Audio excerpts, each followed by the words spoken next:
Nathan's mop squeaked against the polished marble floors of the Whitmore Engineering Academy at 2:47 a.m., the sound echoing through corridors lined with portraits of distinguished white men in suits. What none of those painted faces could have predicted was that the invisible black man cleaning beneath their gilded frames would soon rewrite 50 years of structural engineering theory with sketches drawn on the back of a pizza flyer. The fluorescent lights hummed their monotonous tune as Nathan pushed his cart past empty classrooms, each one a monument to knowledge he'd never been invited to claim. The smell of industrial disinfectant mixed with the lingering odor of expensive cologne from professors who'd long since retreated to their suburban homes.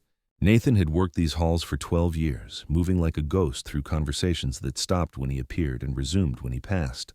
During his breaks, he would sit in the back corner of the engineering library, surrounded by textbooks that cost more than his monthly rent. The leather-bound volumes felt foreign in his calloused hands, but the mathematical formulas inside spoke to him in a language more familiar than English. Late at night, when the building belonged to him and the shadows, Nathan would study bridge designs and structural calculations by the pale glow of his phone's flashlight. The students barely saw him as human. When they noticed him at all, it was to snicker at the sight of a janitor hunched over engineering diagrams during his lunch break. "Look at that," Tyler Morrison had whispered to his fraternity brothers last Tuesday, loud enough for Nathan to hear. "Thinks he's going to build the Golden Gate Bridge with a mop and bucket." The laughter that followed had the sharp edge of casual cruelty, the kind that draws blood without breaking skin. Thursday morning brought the annual donor breakfast, and Nathan arrived early to set up chairs in the main auditorium. The room buzzed with pre-event energy as catering staff arranged crystal glasses and professors straightened their ties. Nathan worked methodically around the edges, invisible as always, until he noticed the structural engineering display board near the podium. The diagram showed the proposed suspension bridge for the Delaware River crossing, a project that had been stalled for 3 years due to load distribution problems. Nathan's eyes traced the mathematical calculations written in neat academic script, and his breath caught. The solution was wrong. Not slightly off, but fundamentally flawed in a way that would cost millions and potentially lives. He pulled out his worn notebook, the one he'd carried since his Army engineering days 20 years ago, and began sketching corrections on a blank page. The proper load calculations flowed from his pencil like water, each equation building on the last to create an elegant solution that had eluded the Academy's best minds. "Excuse me." The voice startled Nathan from his work. Dr. Sarah Chen, the Academy's youngest department head, stood behind him with her coffee cup suspended halfway to her lips. Her dark eyes moved from Nathan's face to the notebook in his hands, then back again. "I'm sorry, I didn't mean to interrupt, but I couldn't help noticing." She gestured toward his calculations. "Is that related to the Delaware Bridge project?" Nathan's first instinct was to close the notebook and apologize, to shrink back into the comfortable anonymity that had protected him for so long. But something in Dr.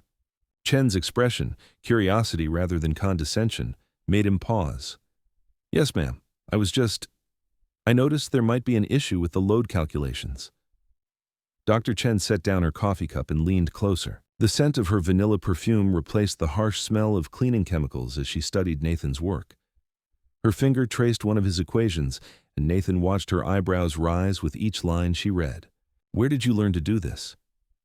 "Army Corps of Engineers, ma'am, 23 years ago. I've been studying on my own since then." Nathan's voice was steady, but his heart hammered against his ribs. He'd never spoken about his background to anyone at the Academy, never had reason to hope anyone would care.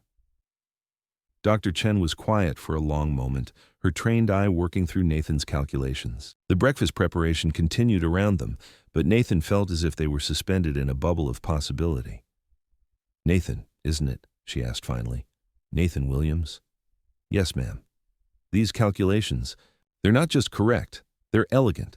The load distribution formula alone would revolutionize how we approach suspension bridge design." She looked up at him with something Nathan had never seen directed his way before. Professional respect. "How long have you been working on this?" "About 6 months. Ever since I saw the original plans posted in Professor Morrison's classroom." Nathan's voice grew stronger as he spoke. "I kept thinking there had to be a better way to distribute the tension across the cable arrays. The current design puts too much stress on the anchor points." Dr. Chen nodded slowly, her mind clearly racing. Nathan, I need to ask you something, and I need you to be completely honest with me. Would you be willing to present these findings to our engineering committee? The question hit Nathan like a physical blow. Present to the committee? The same professors who looked through him when he emptied their wastebaskets? The same students who'd photographed him reading technical manuals and turned it into a campus joke? Dr. Chen, I know what you're thinking, she interrupted gently. But Nathan, what you've done here could save lives. This isn't about politics or appearances. It's about engineering excellence, and right now, you're the only person in this building who's cracked a problem that's been stumping us for 3 years.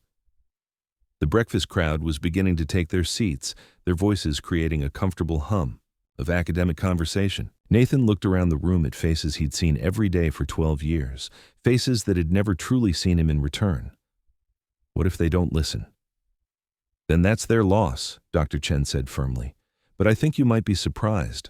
Good engineering speaks for itself, regardless of who's presenting it. 2 hours later, Nathan found himself standing outside the conference room where the weekly engineering committee meeting was held. His janitor's uniform had been replaced by a borrowed shirt and tie that Dr. Chen had somehow procured, but he still felt like an imposter. Through the glass door, he could see Professor Morrison, Tyler's father, in the committee chair, shuffling through papers at the head of the table. Dr. Chen appeared beside him, carrying a manila folder thick with Nathan's calculations and diagrams. Ready? Nathan nodded, though ready felt like a foreign concept. He'd spent 30 years being ready to be overlooked, ready to be dismissed, ready to clean up after other people's ambitions. Being ready to be heard was uncharted territory. The conference room fell silent when they entered. 8 professors looked up from their coffee cups and laptops, their expressions ranging from curiosity to barely concealed irritation. Professor Morrison's face cycled through confusion, recognition, and something approaching disdain. Sarah, what's this about? The agenda doesn't mention any guest speakers. Arthur, I need 5 minutes of the committee's time, Dr. Chen said, her voice carrying the authority of someone who'd earned her position through excellence rather than politics. Mr. Williams has identified a critical flaw in our Delaware Bridge calculations, and his proposed solution could be exactly what we need to move forward. A few professors exchanged glances. Dr. Martinez from the Civil Engineering Department leaned back in his chair. Sarah, with all due respect, Mr. Williams he's our night janitor. That's correct, Doctor, Chen replied without missing a beat. He's also a 23-year veteran of the Army Corps of Engineers with more practical bridge-building experience than anyone in this room. Nathan stepped forward, his notebook feeling heavy in his hands. The fluorescent lights above the conference table cast harsh shadows on the assembled faces, most of whom he'd seen only from a distance during his nocturnal cleaning rounds. Professors, I know this is unusual. I know you don't know me, and I know my credentials aren't hanging on any walls, but I've been studying your Delaware Bridge project for 6 months, and I believe I've found the solution you're looking for. He opened his notebook and began laying out his hand-drawn diagrams on the polished conference table. The sketches looked crude next to the committee's laser-printed presentations, but the mathematics underneath was undeniably sophisticated. The current design assumes uniform load distribution across the primary cables, but that assumption fails to account for dynamic wind loads and thermal expansion. My calculations show that by adjusting the cable geometry and introducing intermediate support points, we can reduce stress on the anchor points by 37% while increasing overall load capacity. Professor Morrison leaned forward, his expression skeptical. Mr. Williams, these are very complex calculations. Are you certain you haven't made any errors? Nathan felt the familiar sting of condescension, the implication that someone like him couldn't possibly understand such sophisticated concepts. But instead of shrinking away, he met Professor Morrison's gaze directly. Professor, I've checked these calculations 17 times. I've run stress tests, wind load simulations, and thermal expansion models. I've accounted for every variable I could think of, and I've checked my work against every engineering textbook in your library. Dr. Chen spoke up. I've reviewed Nathan's work myself, and I can confirm that his mathematics is sound. More than sound. It's brilliant. The room was quiet, except for the hum of the air conditioning system that Nathan had cleaned and maintained for over a decade. He watched as the professors studied his diagrams, their trained eyes working through equations that represented months of solitary work in empty classrooms and stolen moments between cleaning schedules. Dr. Peterson from the structural engineering department was the first to speak. This load distribution formula, where did this come from? I derived it from first principles, Nathan replied. I started with the basic cable equation and worked forward, incorporating the dynamic factors that seemed to be missing from the current model. Dr. Peterson nodded slowly. This is exactly what we've been missing. The dynamic wind load calculation alone is worth publishing. The energy in the room shifted perceptibly. Nathan could feel the change like a physical pressure, the way the atmosphere feels different before a storm. Professor Morrison was still skeptical, but even he couldn't deny the elegance of the mathematics spread across the table. "Mr. Williams," said Dr. Martinez, "would you be willing to work with our graduate students to develop these calculations further? We have computer modeling software that could test your theories under a variety of conditions." Nathan felt his heart racing. "Yes, sir. I'd be honored to help in any way I can." The next 6 weeks transformed Nathan's life in ways he'd never imagined possible. His nights were no longer spent alone with a mop and bucket, but in the computer lab with graduate students who hung on his every word as he explained the theoretical foundations behind his bridge design. The same students who had once mocked him for reading engineering textbooks now competed for his attention during his lunch breaks. Tyler Morrison, the fraternity boy who had photographed Nathan sketching bridges, approached him one afternoon in the library. His face was flushed with embarrassment as he stood beside Nathan's table, shifting his weight from foot to foot. "Mr. Williams, I wanted to apologize for what I said before about the mop and bucket thing. That was incredibly stupid of me." Nathan looked up from the advanced calculus textbook he'd been studying. Tyler was young, maybe 21, with the soft features of someone who'd never had to fight for anything important. "Tyler, right?" "Yes, sir. And I just wanted to say that what you've done with the bridge design is incredible. I'm actually switching my focus to structural engineering because of your work." Nathan closed his book and studied the young man's face. He saw genuine remorse there, and something else: admiration. "Tyler, we all make mistakes. The important thing is that we learn from them." The computer models confirmed what Nathan's hand calculations had suggested. His bridge design was not only structurally superior to the original proposal, but it would also cost 15% less to build and could be completed 6 months ahead of schedule. The Delaware River Bridge Commission approved the design unanimously, and suddenly Nathan Williams was no longer just a night janitor who happened to understand mathematics. Dr. Chen called him into her office on a Tuesday morning in October. The autumn sunlight streamed through her windows, casting warm patterns across the engineering journals and awards that lined her shelves. "Nathan, I have a proposition for you." He sat across from her desk, still wearing his work uniform, but no longer feeling defined by it. What kind of proposition?" "The university wants to offer you a full scholarship to complete your bachelor's degree in structural engineering. You'd continue working part-time to support yourself, but your primary focus would be academics." She leaned forward, her eyes bright with excitement. "After that, if you're interested, we'd like you to consider our graduate program." Nathan was quiet for a long moment, processing the magnitude of what she was offering. A degree. Recognition. A future that stretched beyond industrial disinfectant and empty hallways. "Dr. Chen, I'm 60 years old. Don't you think I'm a little late to be starting over?" "Nathan, you're not starting over. You're finally getting credit for what you've already accomplished." She gestured toward a framed photograph on her desk, showing the groundbreaking ceremony for the Delaware Bridge project. Nathan stood in the center of the group, surrounded by state officials and university administrators holding a golden shovel. "You've already proven that age and experience are assets, not limitations." The scholarship ceremony was held in the same auditorium where Nathan had first noticed the flawed bridge calculations. The irony wasn't lost on him as he sat in the front row, wearing the academic robes that Dr. Chen had insisted he borrow for the occasion. The audience was filled with faces he recognized: Professors who now sought his opinions, students who treated him as a mentor, and administrators who had finally learned to see him as more than invisible labor. When his name was called, Nathan walked to the podium with steady steps. The applause was genuine and sustained, nothing like the polite clapping that usually greeted scholarship recipients. He looked out at the crowd and saw Dr. Chen beaming with pride, Tyler Morrison sitting with his fraternity brothers who were now eagerly taking notes in Nathan's evening seminars, and dozens of other faces that had learned to look past uniforms and assumptions to see the person underneath. 30 years ago, I thought my dreams of being an engineer had died in a budget cut, Nathan began, his voice carrying clearly through the auditorium's sound system.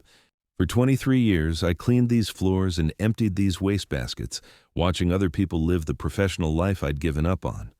But dreams don't die just because we stop talking about them. They hibernate, waiting for the right moment to wake up. He paused, looking down at the podium where his acceptance speech was written on index cards.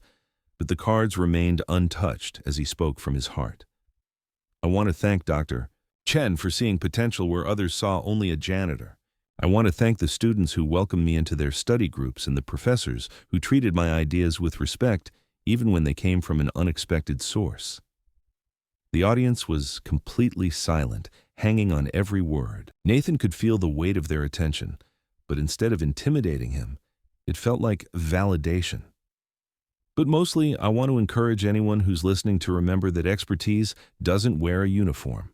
Innovation doesn't require a pedigree, and sometimes the person with the solution is the one you've been walking past every day without really seeing. The standing ovation began before Nathan finished speaking and continued long after he returned to his seat. Later, as the crowd filtered out of the auditorium, dozens of people approached him with their own stories of delayed dreams and second chances.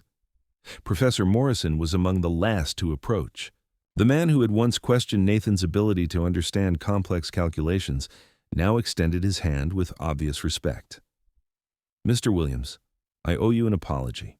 I let my assumptions cloud my judgment, and I'm embarrassed by how I initially responded to your work. Nathan shook the professor's hand firmly. Arthur, we all have blind spots. The important thing is that we learn to see past them. The Delaware River Bridge was completed 18 months later, exactly on schedule and under budget. The opening ceremony drew officials from 3 states and was covered by national engineering journals. Nathan stood on the bridge's deck as the first cars crossed, feeling the structure's stability beneath his feet and knowing that his calculations had helped make this moment possible. A brass plaque near the bridge's entrance read, "The Williams Suspension Bridge, designed by Nathan Williams, P.E., Whitmore Engineering Academy." The title of professional engineer had been added after Nathan passed his certification exam with the EDOM highest score in the state that year. But the moment Nathan treasured most had come during the bridge's construction, when he'd brought his elderly notebook, the same one he'd used to sketch his first crude diagrams, to the construction site. The notebook now resided in a glass display case in the Academy's main lobby, surrounded by information about the bridge project and Nathan's journey from janitor to acclaimed engineer. Late one evening, 6 months after the bridge's completion, Nathan returned to the building where his transformation had begun. He still cleaned occasionally, partly from habit and partly because physical work helped him think through complex problems. The floors gleamed under the same fluorescent lights that had illuminated his secret study sessions, but everything else had changed. Students now approached him in the hallways with engineering questions and career advice. Professors invited him to collaborate on research projects. The university had even created the Williams Fellowship for non-traditional students who showed exceptional promise in engineering fields. Nathan walked through the quiet corridors, past classrooms where he now taught evening seminars on practical engineering applications.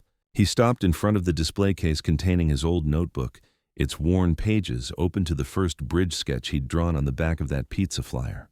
The case's lights reflected off the glass, creating a soft glow that seemed to emanate from the notebook itself. "Still can't believe it's real sometimes," he whispered to his reflection in the glass.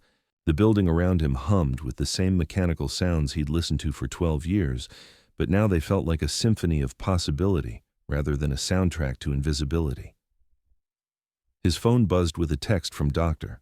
Chen. "MIT wants to interview you for their visiting professor program. Interested?" Nathan smiled and typed back, Let's talk tomorrow. As he locked up the building and walked toward his car, a newer model that his engineering consulting fees had made possible, Nathan reflected on the strange turns that life could take. 6 months ago, he'd been invisible. Tonight, he was fielding job offers from prestigious universities and planning his next research project. The Delaware River Bridge glowed in the distance, its lights reflecting off the water like fallen stars. Nathan had driven across it hundreds of times, but it never stopped feeling miraculous to see his mathematical theories transformed into steel and concrete reality. He thought about all the other invisible people in the world: night shift workers studying during their breaks, immigrants with engineering degrees driving taxis, retirees with decades of expertise that nobody thought to ask about. How many solutions were walking around unrecognized? How many breakthroughs were waiting in notebooks tucked away in lunchboxes and backpacks? Nathan Williams had learned that talent doesn't announce itself with credentials or designer clothes. It whispers in empty hallways and sketches dreams on discarded paper. And sometimes, if we're very lucky, someone with the power to change things takes the time to listen. The bridge lights flickered in his rearview mirror as he drove home, a reminder that the most beautiful structures are often designed by the people others never thought to see.